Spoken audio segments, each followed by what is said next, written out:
Welcome to the Concordia Publishing House Podcast, where we consider everything in the light of Jesus Christ, who is the same yesterday, today, and forever. I'm your host, Elizabeth Pittman.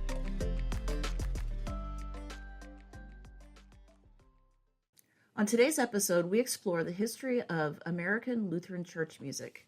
Our guest is Benjamin Kolodziej, the author of Portraits in American Lutheran Sacred Music, 1847 to 1947. Benjamin, thanks so much for joining us today. Thanks for having me.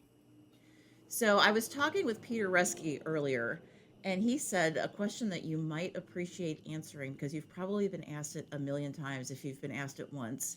How do you pronounce your last name? My last name is Kolodziej. It's Polish. All right. So now that we've got that taken care of, we appreciate you joining us today to talk about your new book, Portraits in American Lutheran Sacred Music, 1847 to 1947. Tell us a little bit about where the idea for this collection of portraits came from. Sure, and I think it's a really interesting story. I enjoy talking about it. And it really doesn't start with me. I have only concluded this project. The book represents a conclusion of something that started back in 1946. Theodore Graebner was a professor at Concordia Seminary, St. Louis. He was also a co-editor of the Lutheran Witness. And he decided, along with Walter Buszin, who was an eminent musicologist, organist, music editor in the LCMS, and Walter Buszin was also on the faculty at Concordia St. Louis. They both decided to get together, and I think it was actually Graebner's idea. He said, we really should write short articles in the Lutheran Witness about our music masters or music ministers, as he called them.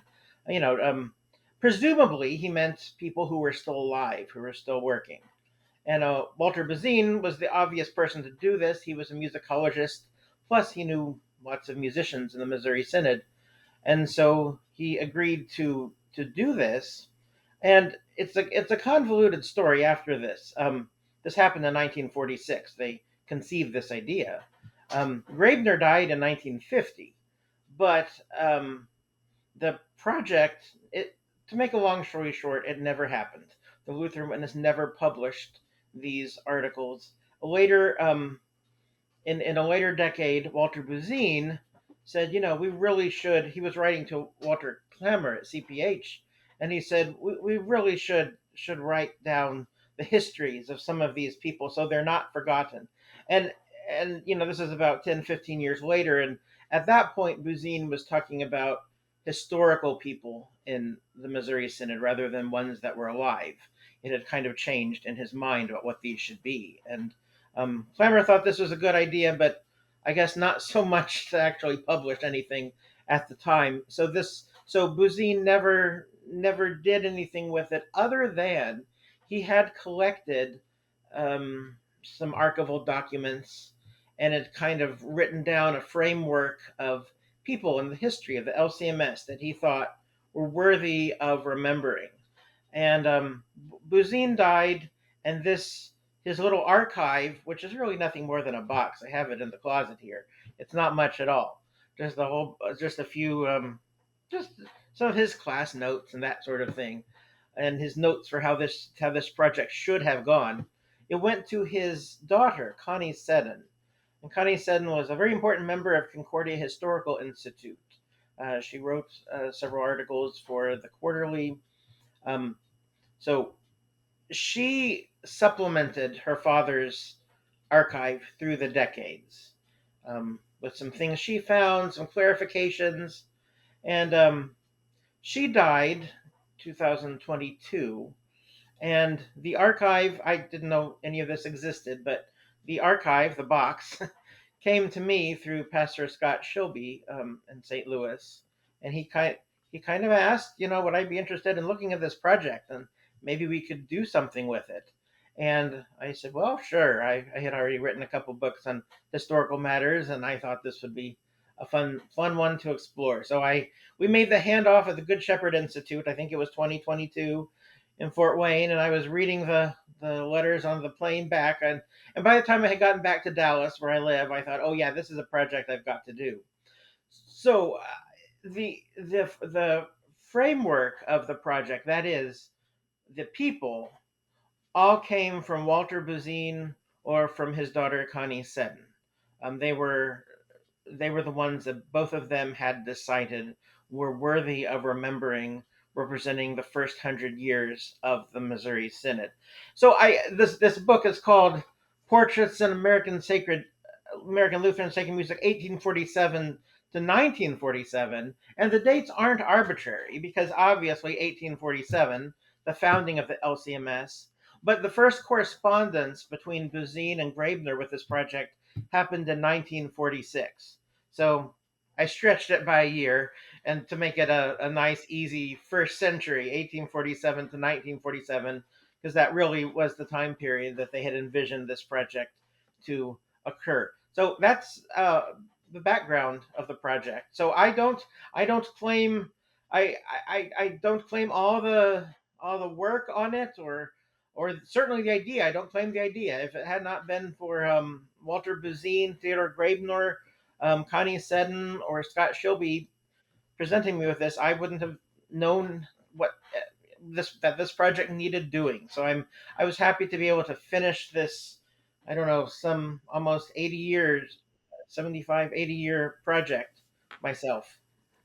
It's a very neat project, and just to have the context surrounding these musicians and the hymnody that they were such a big part of, as far as the legacy for the Lutheran Church, it's really, really neat. Um, I was scanning through the book, and you talk about how early on you talk about when the Lutherans came to the United States and when they fled Europe, they had intended to have music with them the entire time, so much so that they packed a pipe organ and packed music.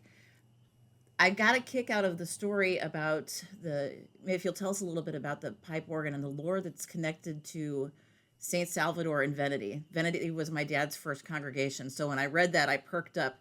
Tell us a little bit about the pipe organ and just give us a little taste of that story.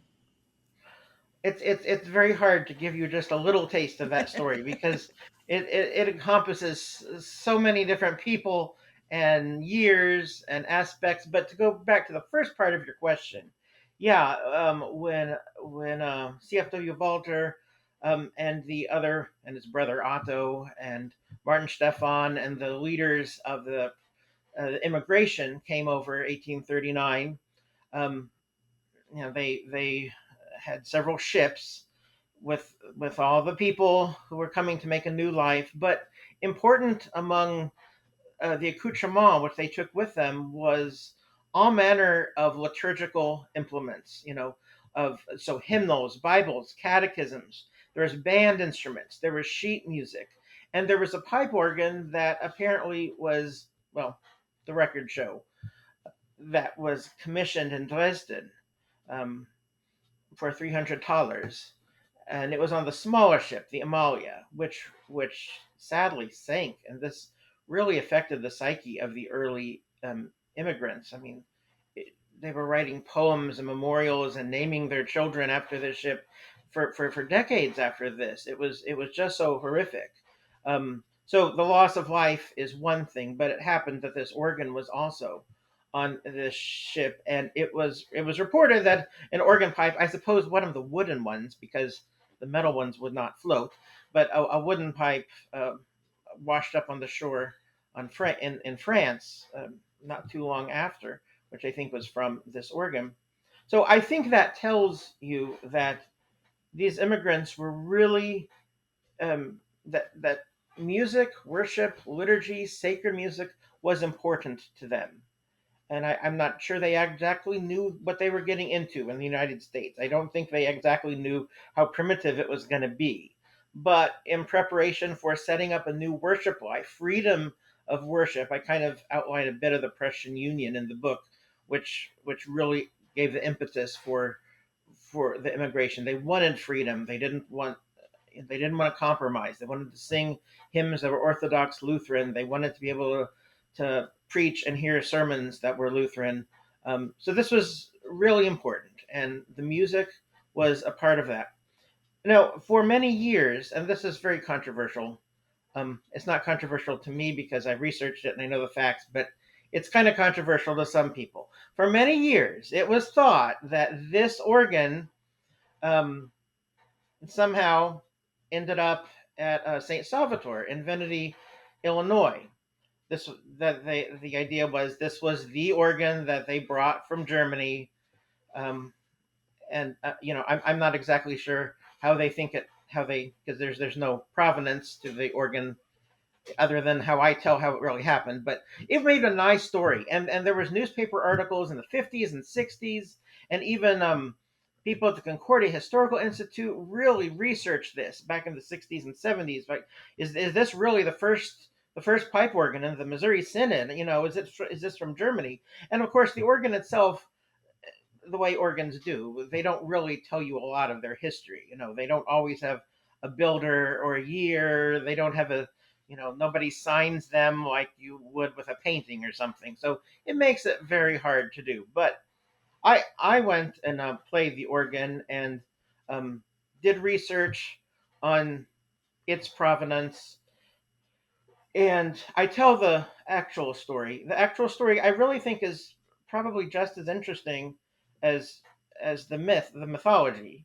And what happened was, um, so CFW Walter founded Trinity St. Louis, which Trinity Soulard now, um, and in about 1840, mid 1840s, there was a small pipe organ that was installed, built by William Metz. Metz was a local builder. I talk about him in the book. And um, then in 1858, we find this in Der Lutheraner. There's an advertisement in 1858. Well, I should say, in 1858, a new organ, slightly larger, by Wilhelm Metz was built for Trinity St. Louis. So this is the second organ Walter has. And CFW Walter is really important. He loves the pipe organ. He was a good player. I talk about him in the book. So there's no surprise about this. So in 1858, this organ was installed. The only evidence we really have, and it's good evidence, is from 1865. There was an advertisement in Der Lutheraner from the president of the congregation of Trinity St. Louis saying they are selling their pipe organ that was built in 1858. This is 1865, so this is only 7 years later, because their new church was being finished. That's the current church, that's in Soulard. It's finished. It's too big for the organ. They don't want to take it. They wanted to sell it. So this is 1865, and of course, Trinity St. Louis had a grand new organ. 1865. It was the best in the Missouri Synod. It was just a wonderful instrument, but the instrument they had from 1858 was too small, and so that organ from 1858 was purchased by Venety, and you find scant records in the Trinity archives about it, but you find quite a bit in the Venety archives where they talk about how they're getting this organ in 1865. How I think it was August. I don't remember exactly. I say in the book, but I think they bought in August. It got shipped over the river. The river was frozen for some reason. I mean, it was quite a dramatic story how they got this organ from St. Louis over there. And so that's a story, and it really is. It's a very significant organ. It was certainly an organ CFW Walter would have played in church. We know he played in church. He enjoyed doing that.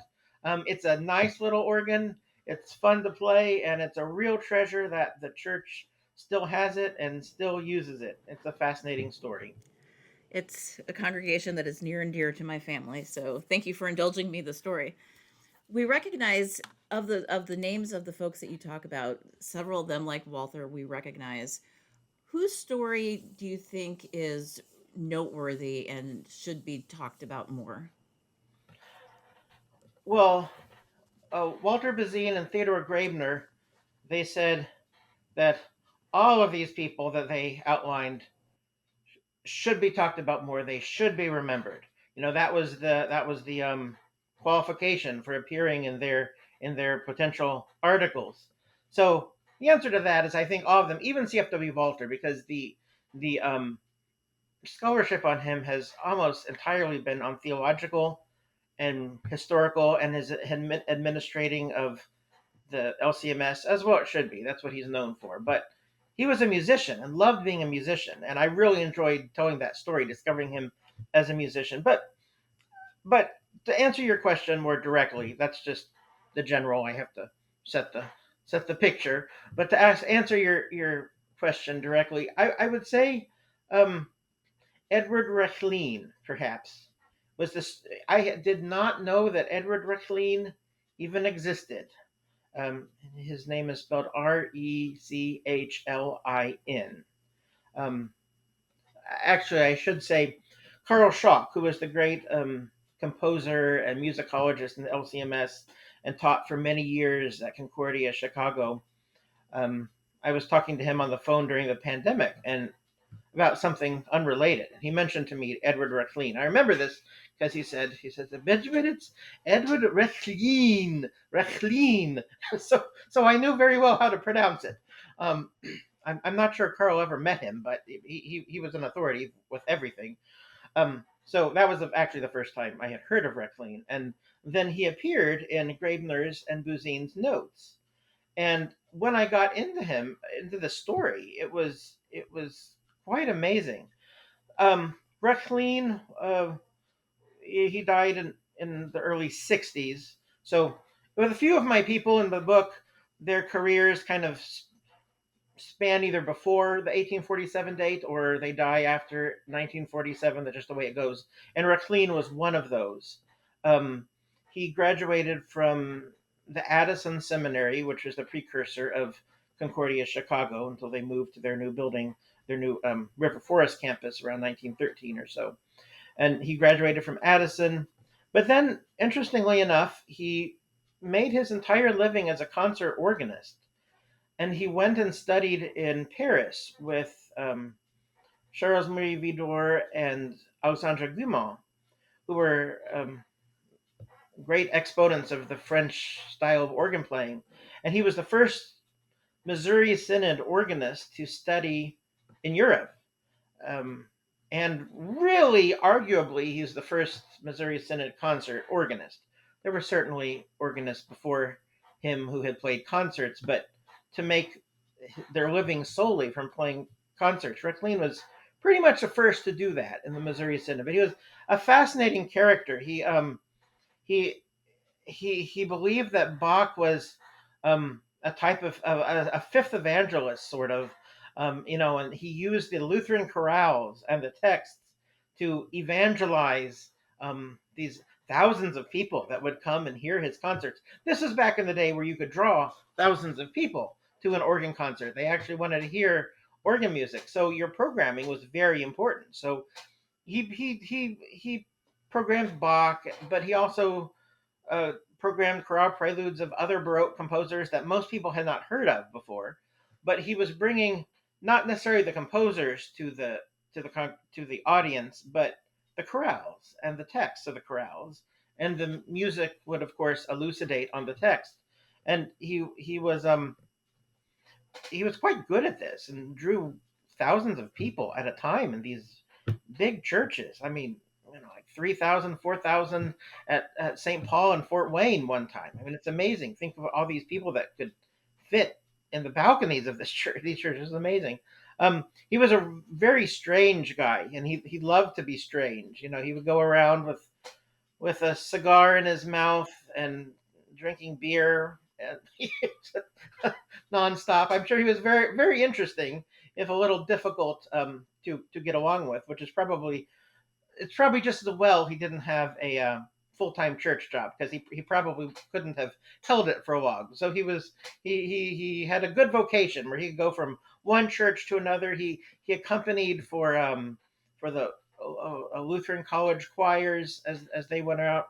Christensen in particular kind of became known for doing that. He lived for a while on top of Carnegie Hall in New York City. He had an apartment up there. Then he moved to upstate New York, where he had a cottage called the Dew Drop Inn, DEW Drop Inn. Just a very interesting guy. He thought that the that organ music could. This is kind of crazy, and I talk about this in my book. And he thought organ music could kind of save the church. You know, it could, by presenting these chorales, it would make people want to come to church and sing them and hear them. I'm not sure how successful that. Well, I, I don't think it was that successful, but it's nice that he tried. And I think it behooves Lutheran church musicians these days to appreciate the chorales and the text of the chorales as much as Reckline did. We may not need to have such delusions of grandeur that he had, but he was a fantastic virtuoso organist who spread not only great organ music, but the great organ works of Bach and the chorale settings throughout America. It is magnificent when you have the organ up and rolling on a Sunday morning for worship. We have a great organist at my church, and we had a visitor who came yesterday morning to church because she had heard that the music was so good. And so it's kind of neat to see how that all works together and how it can impact the people in the pews. What was worship like back in the late 1800s? So that's another complicated question. We have the start time, 1847, start of my book. That is not only the founding of the LCMS, but it's the publication of the first hymnal of the LCMS, the Kirchengesangbuch. CFW Walter basically conceived this idea. Trinity St. Louis printed it, paid for it. It was the idea that every LCMS congregation should have the same hymnal, sing the same hymns, the same way, the same text. So in 1862, Trinity gifted the hymnal to the LCMS, and it eventually, it was published well into the 20th century by CPH. And so on the one hand, you have Walter's hymnal, which provides you with hymns to sing and the proper versions, proper text. But then in 1856, Walter published a liturgy, agendas, what they're called, Agenda. And that was just a liturgy. And it was a very simple liturgy. I don't talk about it too much in the book, but it does bear talking about. It's very simple. It's kind of like Divine Service 5 in LSB. You sing a hymn for the Kyrie, a hymn for the Gloria. You could sing a hymn for the Creed. You sang the hymn for the Agnus Dei, a hymn for the Sanctus, and you kind of ended with "O Lord, we praise thee." Dum dum dum dum da da da da da da. Gott sei gelobet und gebedeinet, which is the text that they used. So it was a different liturgy than we would think of. It was not like Divine Service 1, 2, 3, or certainly not 4. But it was, and I should preface this by saying what Walter wanted and what the professors at the Addison Seminary who taught the teachers and the church musicians, what they wanted might have been and probably was very different than what actually happened in the local church. But so we'll say what Walter wanted was that the pastor should chant, the congregation should chant as they are able to. He even gave intonations for that.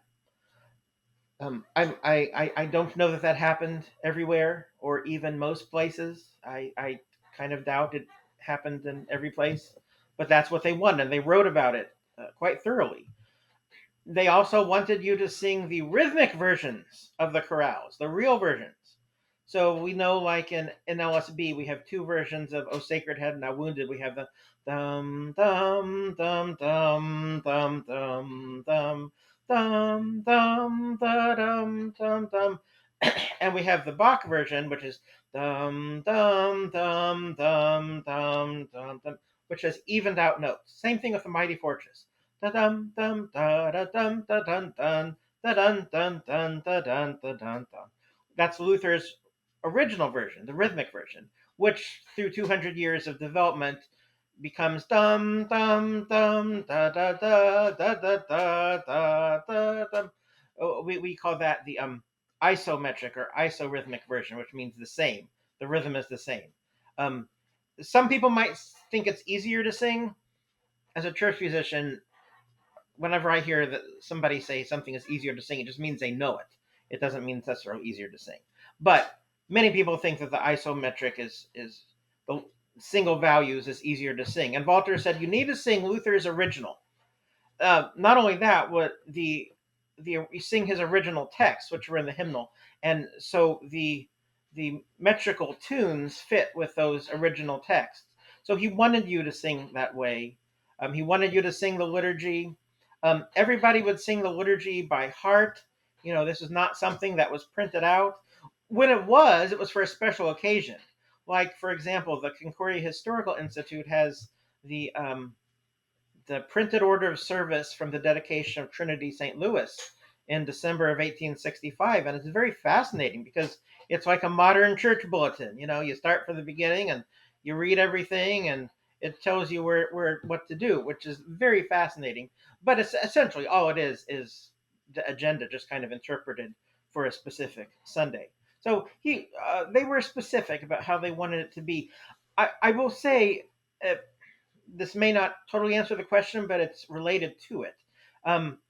Church musicians of the time in the 19th century were the teachers. So the Addison Seminary was founded in the early 1860s to supply teachers for every parish of the LCMS, because the idea was that every parish would have its concomitant school associated with it. So you need a pastor and you need a teacher. Those are the two staff members you'd need. So the Addison Seminary endeavored to teach the teachers. And they could go on to the seminary and become pastors, or they could, go and do secular vocations. And there's many examples of people doing both of those things.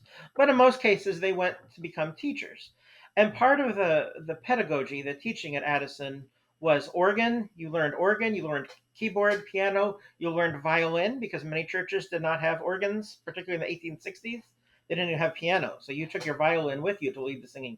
You learned basic music theory, basic singing, so that when the teacher would go out and to teach, be assigned somewhere in the Missouri Synod to teach school, they would also be able to be the parish musician for Sunday morning. So that vocation of the teacher and the church musician are totally interrelated in the 19th century, integrated, I should say. As a more practical matter, as I researched and wrote about this, I thought, when did these church musicians ever get a rest? Because they were teaching from Monday through Friday, and then Sunday they had services, and Saturday was spent preparing for the service, and they had to choose hymn tunes, because the hymnal at the time didn't have music associated with it. It was just text, and with a suggested tune, but many congregations wouldn't know that tune, so it was up to the organist, teacher, church musician to make these decisions, then decide organ music to play associated with that. And that must have taken several hours on Saturday, if not a whole morning or evening. So maybe this isn't exactly your question, but I came back to the vocation of the church musician. They must have been extremely hardworking. Some of them, they were severely underpaid. I mean, you hear about pastors being underpaid and not treated well. Well, the musician teacher was even had less than that. But they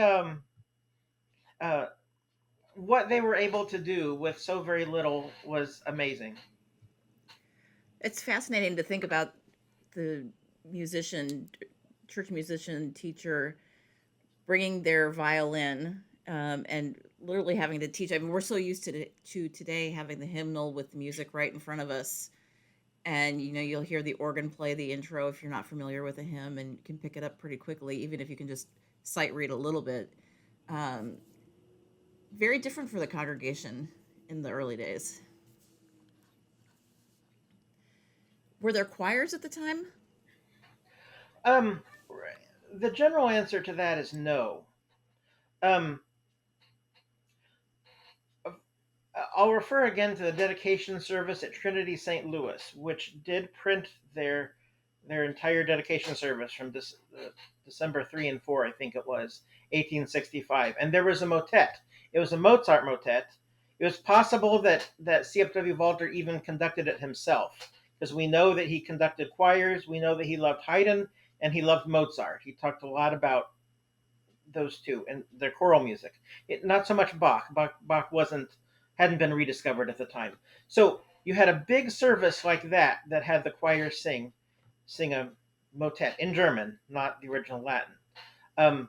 But in general, so these places I'm talking about, who have the single pastor, the single teacher, that you generally did not have choirs. So the teacher could and would use the school children as a choir. So, for example, they could lead the singing, they could lead a hymn verse, but there was no anthem, where you have reading, you stop, you do your anthem, you continue on with the service.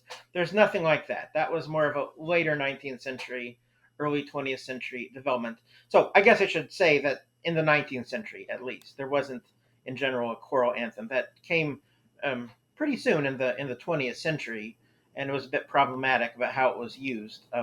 Because, anyways, in the 19th century, you really didn't. And think about what I'm saying about these teachers. They had very little time. I mean, they had all of their time was filled with other activities. They couldn't field a choir from the congregation.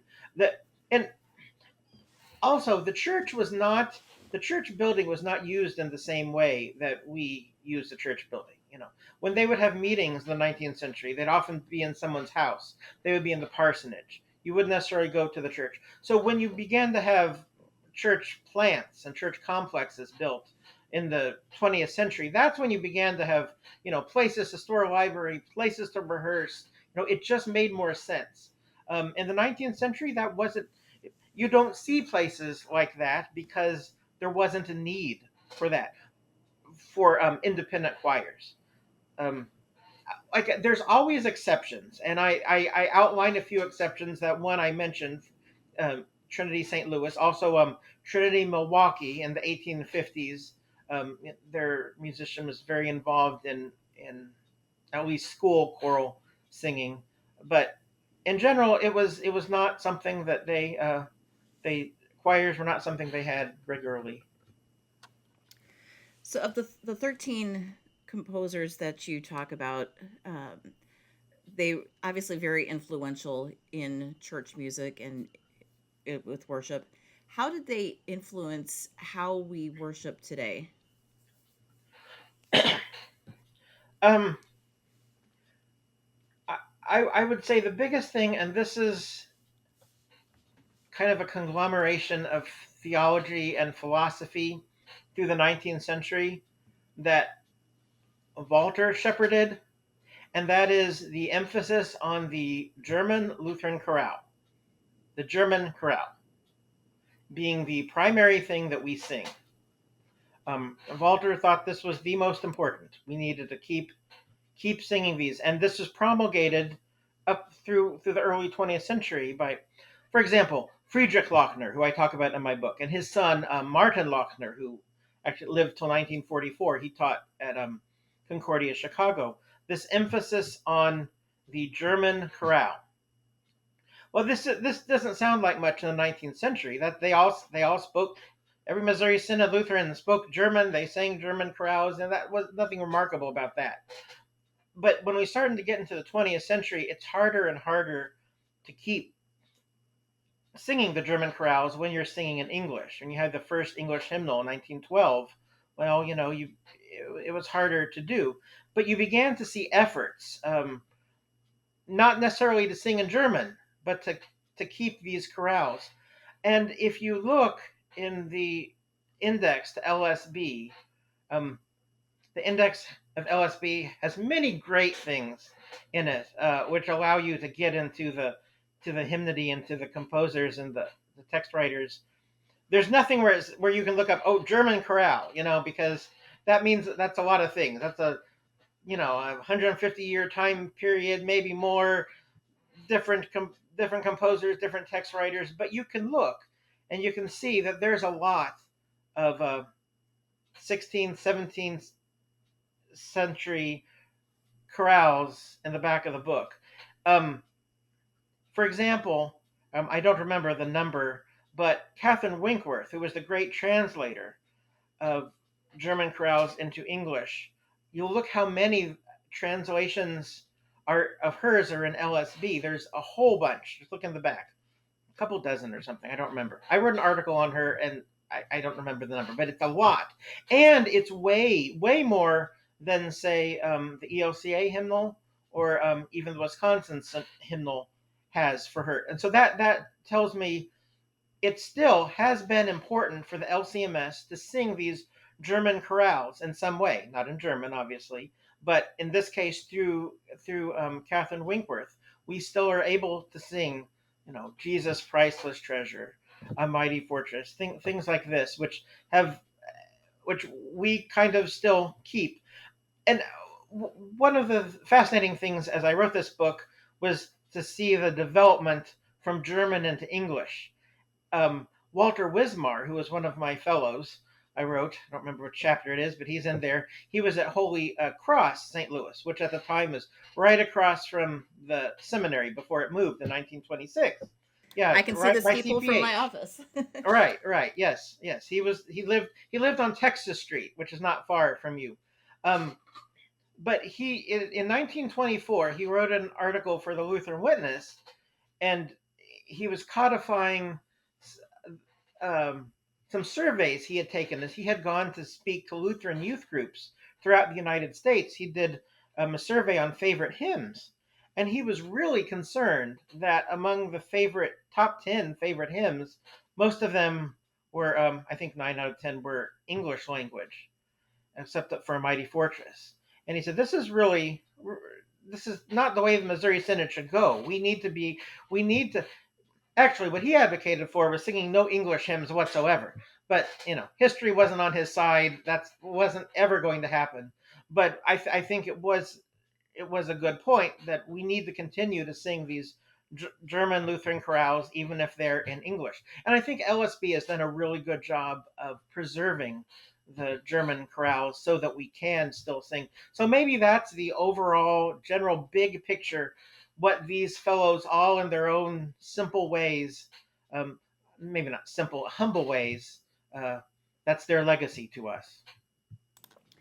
As you look ahead, where do you think Lutheran music is going? Well, I don't know. I don't know. I think there's lots of complexities. I think every church musician spends time thinking about this question, and we all have our own biases. And as much as we try to recognize our own biases, we really can't overcome them. I hope that one of the things in this book I discovered, maybe it shouldn't have been a discovery, maybe I should have known this all along, but the vocation of the church musician has not changed. What I do on a weekly basis to prepare for my organ playing, my own organ playing, to prepare my choir and soloists and musicians, it's really the exact same thing that we've been doing since we've had choirs, so through the 20th century, anyways, the latter half of what my book talks about. And arguably even before, even when the musicians didn't really have to deal with choirs, they still had to deal with congregational singing and which hymn tune should we sing, which organ pieces should I play. It's really kind of all the same. I mean, our technology is different. We communicate with our choirs via email or text or something instead of telephone or letter. I don't even know how they did it back then. It must have been terribly difficult. But the vocation has not changed, and the idea of the musician as having an office to assist the pastor with the proclamation of the word, that is something that's been throughout this lineage of the vocation, and I hope that will continue. I fear that there are aspects of church music, and I'm not going to just say Lutheran, I mean in general, that tend toward performance, tend toward absorbing a lot of pop culture, and there's no precedent in our church music history of being able to do that successfully. That's doesn't mean it can't be done, but the fact is, looking at how things have been done in the past, that's not how it's been done. So I hope this book allows people to learn lessons. I think it's much easier to learn lessons from people who lived a couple hundred years ago or 150 years ago than it is from contemporaries. We're too tied up in our own biases and opinions and emotions. But when we can look back and see, like, for example, how Friedrich Lochner worked with his organist, Christian Dietz, at Trinity, Milwaukee in the 1850s, I think it's just a fascinating story of cooperation, how they both wanted the same thing. They both wanted to sing the Lutheran chorales in their rhythmic manner, and the pastor delegated authority to the musician. The musician worked in a respectful manner, and they were both very happy in the end. They both accomplished their goal. And again, that's being a part of the church musician vocation. I hope that continues, and I hope the lessons that these people can give us, that we can look at it with fresh minds and say, hey, there are some lessons to learn here for the future. I don't know how the future will go, but I'm optimistic. The gospel will always be there. God is more powerful than individual people or composers or pastors, and how he'll do it, I don't know, and it's not for me to know. But maybe the next generation will be able to write another book, a sequel, and maybe it'll become more clear then. Volume 2 coming in another 50 years. Mm-hmm. As we wrap up, what advice would you give aspiring church musicians today? Well, a lesson that the book can give to aspiring church musicians is you're a teacher. You're a teacher and a performer, and both of those are integrally related. You really can't have one without the other. Every choir rehearsal is a classroom experience that you're teaching. You have to be able to know pedagogy. You have to be able to communicate well. That's always been the case in the Lutheran Church with their musicians, and it should be no different. I think also the lesson is probably there will be fewer full-time positions for church musicians. I mean, we are seeing that already in a clergy too. Some are having to become bivocational, or they have 2 parishes, that sort of thing. I don't think that's bad at all. I mean, that's just the way things work. But I think like in the past, the musician was a teacher, and then on the weekend, he was the church musician. And in the 19th century, they were generally men, so that's why I say he. It wasn't until early 20th century when that really became the domain of women. So they really had 2 jobs. They had no free time. We've established that. And so that would be something I would say. You have to be really devoted to church music. You have to be willing to give 6 or 7 days a week to this. Maybe a full-time job, maybe a part-time job, full-time doing something else, part-time serving your church. We need people like that. I think there are going to be fewer and fewer full-time positions.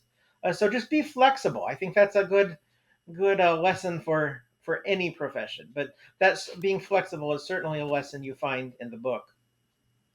And that book is Portraits in American Lutheran Sacred Music, 1847 to 1947. Benjamin, thanks for spending some time with us today. Thanks. I've had a great time. Listeners, see you next time.